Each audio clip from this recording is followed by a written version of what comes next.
প্রবেশদ্বার চ্যানেলে তোমাদের সকলকে স্বাগত। আমি প্রিয়ম স্যার তোমাদের সাথে আজকে আলোচনা করব অভিষেকের প্রশ্ন উত্তর নিয়ে। আমরা দুটো ভাগে ভাগ করে অভিষেক সম্বন্ধে আলোচনা সেরেছি। এবার আজকে আমরা আলোচনা করব অভিষেকের প্রশ্ন উত্তর নিয়ে। তো তোমরা আমাদের সাথে থেকো, চ্যানেলের পাশে থেকো, আর অবশ্যই তোমাদের যা যা প্রয়োজনীয় সেগুলো কমেন্টে তোমরা শেয়ার করতে পারো। আমরা তোমাদের সাথে সেরকমভাবে হেল্প করার চেষ্টা করব। এবার শুরু করছি অভিষেকের প্রশ্ন উত্তর পর্ব। অভিষেকের প্রশ্ন উত্তর আলোচনার পূর্বে একটা কথা জানিয়ে রাখি, এবছর মাধ্যমিকে অভিষেক থেকে বড় প্রশ্ন এসে গেছে। সুতরাং অভিষেক থেকে বড় প্রশ্ন আসার সম্ভাবনা প্রায় নেই বললেই চলে।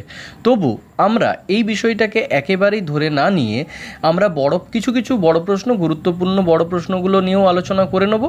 আর তোমাদের এখান থেকে সবচেয়ে বেশি যেটা ইম্পর্ট্যান্ট সেটা হলো 3 নম্বরের প্রশ্ন। অভিষেক থেকে 3 নম্বরের প্রশ্ন করতে গেলে যেটা তোমাদেরকে সবসময় মাথায় রাখতে হবে, অভিষেক কাব্যাংশের প্রত্যেকটি লাইনের সরল অর্থ তোমাদের জেনে রাখতে হবে। এবং এই সরল অর্থ ধরেই যদি তোমরা তোমাদের কনসেপ্টটাকে ক্লিয়ার রাখতে পারো, তাহলে আশা করছি কোনো 3 নম্বরের প্রশ্নের জন্য তোমাকে কারোর ওপর নির্ভর করতে হবে না। তাই নির্ভরশীলতার জন্য অবশ্যই ভালো করে তোমরা অভিষেক কাব্যাংশটাকে পাঠ করে নাও এবং বুঝে নাও। এবার তাহলে শুরু করা যাক অভিষেকের প্রশ্নোত্তর পর্ব। প্রথমেই চলে আসি অভিষেকের বড় প্রশ্নের আলোচনায়। এবছর মাধ্যমিকে ইন্দ্রজিতের চরিত্র আলোচনা করতে বলা হয়েছিল, অর্থাৎ ইন্দ্রজিতের চরিত্র পড়ার সম্ভাবনা আর প্রায় নেই বললেই চলে। তাহলে কোন কোন প্রশ্নগুলো এবছর থেকে ইম্পর্ট্যান্ট বড় প্রশ্নের ক্ষেত্রে এবং 3 নম্বরের প্রশ্নের ক্ষেত্রে দেখে নেওয়া যায়। প্রথমেই বড় প্রশ্নটা ধরে নিই। প্রথমেই যে প্রশ্নটা নজর কাড়বে সেটা হচ্ছে অভিষেক কবিতার নামকরণের বা কাব্যাংশের নামকরণের সার্থকতা আলোচনা করো। এই প্রশ্নের উত্তরটা এইভাবে তোমরা লিখতে পারো যে প্রথমে একটা নামকরণের যেমন তোমরা ভূমিকা দাও, সেই ভূমিকা অবলম্বন করে কাব্যাংশে কীভাবে মেঘনাদের শৌর্যবীর্যের কথা, মেঘনাদের বীরশয্যা গ্রহণের কথা, রাবণের রণশয্যা গ্রহণের কথা, পাশাপাশি মেঘনাদ যুদ্ধক্ষেত্রে যাওয়ার জন্য তার পিতা অর্থাৎ রাবণের কাছে যেভাবে তার আবেদন জানিয়েছে সেই কথাকে তুলে ধরে অবশেষে রাবণ কিভাবে তাকে গঙ্গদক দ্বারা অভিষিক্ত করেছেন এবং সেনাপতি পদে, এবং এই কথা বলার মধ্য দিয়ে যে অভিষেকই যে তার এই কবিতার সেনাপতি পদে বরণ করাই এই কাব্যাংশের মূল লক্ষ্য, সেটা বলে দিয়ে নামকরণের সার্থকতাকে বুঝিয়ে দিতে হবে। দ্বিতীয় বড় প্রশ্ন হিসেবে যেটা তোমাদের কাছে তুলে ধরা যেতে পারে যে কি হেতু মাতো গতি তব আজিয়ে ভবনে, বক্তা কখন কাকে মাতো বলে সম্বোধন করেছেন এবং উদ্দিষ্ট ব্যক্তি কী কারণে সেখানে উপস্থিত হয়েছিলেন। এই প্রশ্নেরটা উত্তর দেওয়া যেতেই পারে যে বক্তাকে এবং বক্তা কখন কাকে মাতো বলে সম্বোধন করেছেন এই বিষয়টা তোমরা বলতেই পারবে যে বক্তা অবশ্যই ইন্দ্রজিৎ এবং প্রমোদ উদ্যানে উপস্থিত হওয়ার সময়কালীন তাকে মাতো বলে সম্বোধন করা হয়েছিল। তারপর তোমরা জানাবে যে উদ্দিষ্ট ব্যক্তি সেখানে উপস্থিত হয়েছিল কেন, অর্থাৎ রাজগুললক্ষ্মী লঙ্কার সার্বিক কল্যাণ তিনি চান। অবশ্যই তিনি একদিকে যেমন রাবণ যুদ্ধসজ্জার প্রস্তুতি গ্রহণ করছে, অপরদিকে ইন্দ্রজিৎ প্রমোদ উদ্যানে বিলাসে মত্ত। ঘটনার মধ্য দিয়ে স্বর্ণলঙ্কা যাতে কোনো ক্ষতি না হয় এবং লঙ্কার যাতে বীর শূন্যদশা না ঘটে, সেই কারণেই রাজগুললক্ষ্মী প্রমোদ উদ্যানে এসেছিলেন। এইভাবেই তোমরা উত্তরটা দিতে পারো।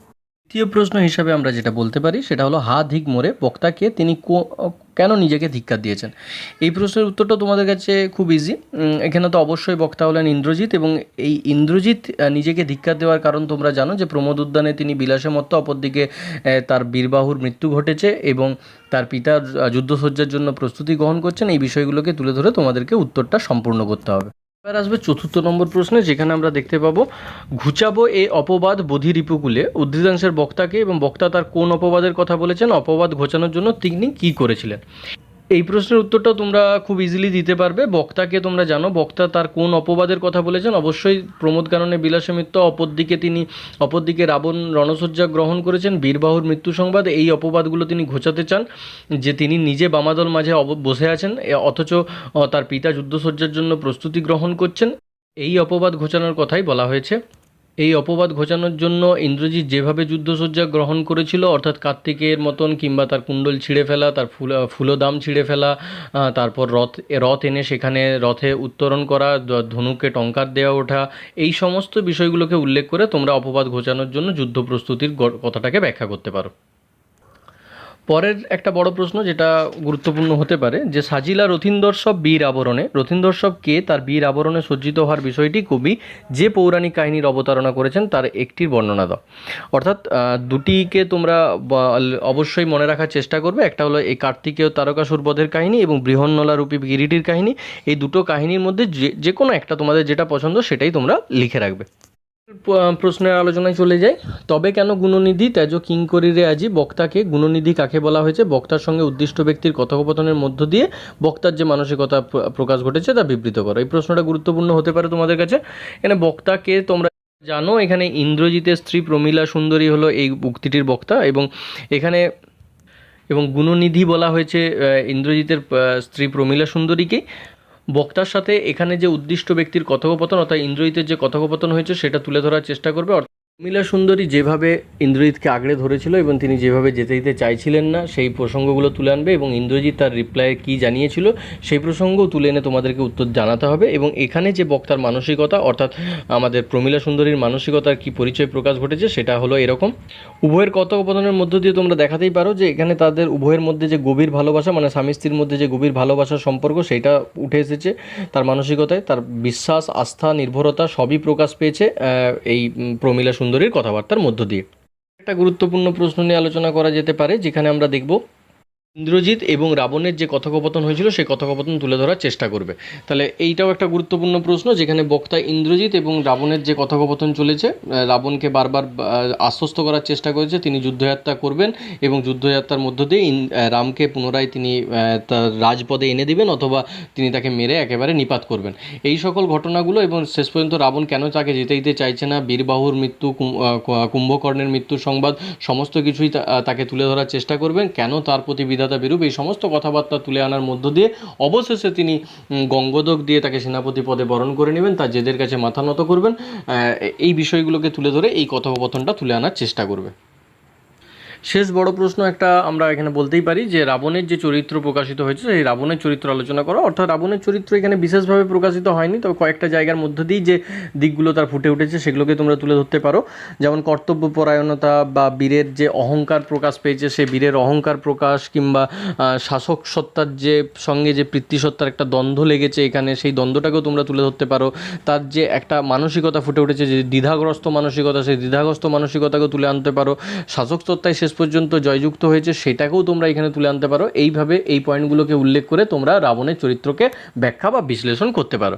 এবার আমরা একের পর এক 3 নম্বরের প্রশ্নগুলো আলোচনা করে নিই।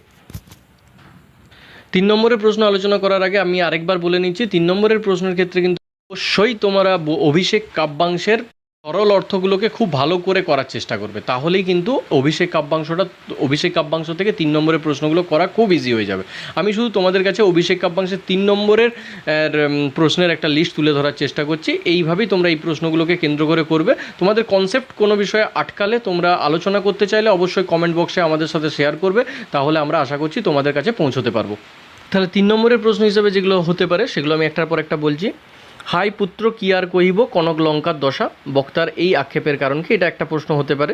তারপরে জিজ্ঞাসিল মহাবাহু বিস্ময় মানিয়া, কাকে মহাবাহু বলা হয়েছে এবং তার হঠাৎ করে তার এই বিস্ময়ের কারণ কি। ছিড়িলা কুসুম দাম রোষে মহাবলী, মেঘনাদ কী করে রাগের প্রকাশ তিনি ঘটিয়েছিলেন, ইন্দ্রজিৎ সেই রাগের প্রকাশ অর্থাৎ গলার ফুলের মালা ছিঁড়ে ফেলা দেওয়া, কানের দুল ছুঁড়ে ফেলে দেওয়া, সমস্ত কিছু, হাতের কনক বলয় ছুঁড়ে ফেলে দেওয়া, এগুলো তোমরা উল্লেখ করতে পারো। হাই পুত্র মায়াবী মানব সীতাপতি, সীতাপতি কাকে বলা হয়েছে, তাকে মায়াবী মানব কেন বলা হয়েছে, এই প্রশ্নটাও কিন্তু খুব ইম্পর্টেন্ট হতে পারে তোমাদের এই বছর 3 নম্বরের প্রশ্নের ক্ষেত্রে। তারপরের প্রশ্ন আসি, সাজিলা রথীন্দর্শব বীর আবরণে, এই সেজে ওঠার বর্ণনা দাও, কিভাবে তিনি সেজে উঠেছিলেন। এটা আমরা বড় প্রশ্নের ক্ষেত্রে আলোচনা করেছি, তাই তোমাদের এই প্রশ্নটা খুব ইজি হবে। তারকাসুর নাসের পৌরাণিক ঘটনাও আমরা আগে আলোচনা করেছি ব্যাখ্যার সময়, কিংবা বৃহন্নলা রূপী কিরীটির পৌরাণিক কাহিনী আলোচনা করো, এই প্রশ্নটাও 3 নম্বরের ক্ষেত্রে আসতে পারে। এগুলো আমরা আগেই আলোচনা করেছিলাম। কহিলা কাঁদিয়া ধনীকে তিনি কাঁদলেন কেন, এইখানে এটাও আমরা বড় প্রশ্নের ক্ষেত্রে আলোচনা করেছি, যেখানে আমরা দেখেছি যে উভয়ের কথোপকথনকে তুলে এনে এই প্রশ্নের উত্তর দিতে হবে। হাসি উত্তরিলা মেঘনাদ কি উত্তর দিয়েছিলেন, তার হাসির কারণ কি, এটাও আমরা বড় প্রশ্নে ওই কথোপকথনে তাদের প্রমীলা এবং ইন্দ্রজিতের যে কথোপকথন সেখানে আমরা এই প্রশ্নের উত্তর আলোচনা করে ফেলেছি। কাপিলা লঙ্কা কাপিলা জলধি, এই পরিস্থিতির প্রেক্ষাপট আলোচনা করো, কোন পরিস্থিতিতে লঙ্কা কেঁপে উঠলো এবং তার জলস্থল সমস্ত কেঁপে উঠলো সেটা উল্লেখ করতে হবে।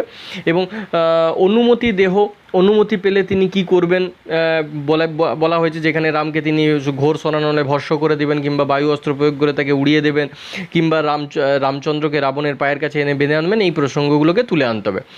অবশেষে আরেকটা প্রশ্ন বলতে পারি, হাই বিধি বাম মম প্রতি বক্তাকে কার কথা এখানে বলা হয়েছে, বা কার কথা এখানে বলা হয়েছে, এবং এই বিধি বাম কেন, এটা আলোচনা করো। এটা এই প্রশ্নের দুটো ছোটো ছোটো প্রশ্ন এর সাথে যেটা লাগোয়া আছে, এগুলো তোমরা খুব ইজিলি পারবে। আর বিধাতা তার প্রতি বিরূপ, এটা তো আমরা সহজেই দেখতে পাচ্ছি, রামচন্দ্র পুনরায় মরে বেঁচে উঠেছেন এবং শিলা জলে ভাসছে। এই সকল প্রসঙ্গগুলো তুলে এনে বিধি রাবণের প্রতি বিরূপ, এটা তোমাদেরকে প্রকাশ করতে হবে।